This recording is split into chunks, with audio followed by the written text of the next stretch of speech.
तो वर्ण जो है संस्कृत में, क्योंकि संस्कृत भाषा हमारी सभी भाषाओं की जननी है, प्राचीन भाषा है। सभी वेद, प्राचीन ग्रंथ सभी संस्कृत भाषा में ही लिखे गए। तो उसमें है वर्ण सबसे पहले। तो वर्ण में स्वर, व्यंजन और अयोगवाह ये तीन भागों में बांटे गए हैं। हम इन्हें लिखेंगे कि स्वर, व्यंजन, अयोगवाह ये अलग अलग इस प्रकार से है। तो सबसे पहले लिखेंगे स्वर। तो स्वर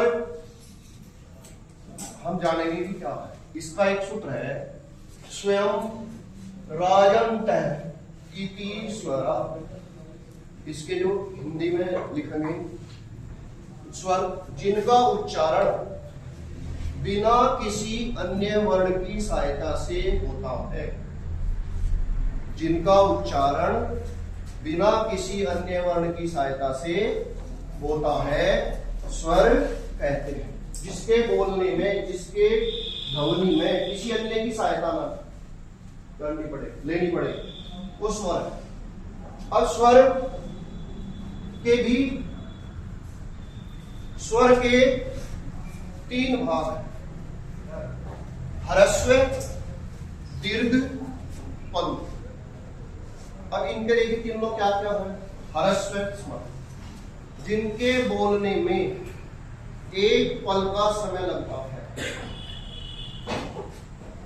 वो ह्रस्व में आएंगे, और जिनके बोलने में इससे ह्रस्व से दुगना समय लगता है वो दीर्घ स्वर में आएंगे, तथा जिनके बोलने में ह्रस्व का 3 गुना समय लगता है वो प्लुत स्वर में आएंगे। ठीक है, समझ में आ गया? अब देखिए ह्रस्व कौन कौन से, जैसा हमने माहेश्वर सूत्र में जो 14 सूत्र है माहेश्वर के, उन्होंने क्या आ ई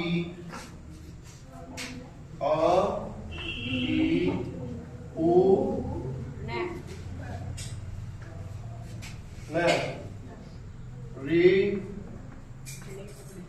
री का ए ओ ग आई औ च।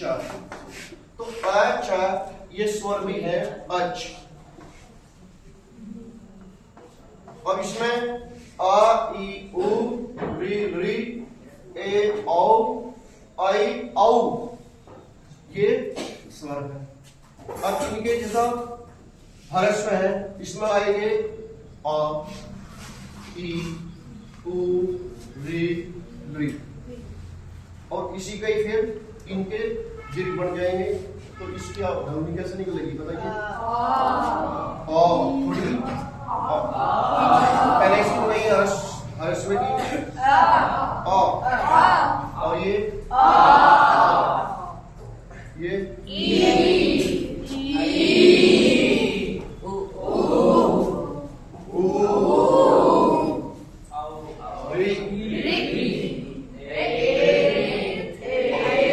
अब देखो ए और वो ये पहले बताया कि किससे मिलकर बढ़ते हैं, आ और ई से।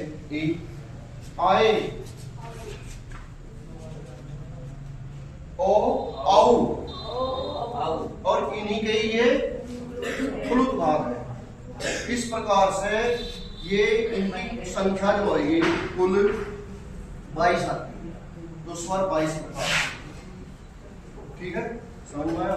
Yes sir. इसी के ही और दूसरे गुण भी हैं जो स्वर के अन्य गुण है।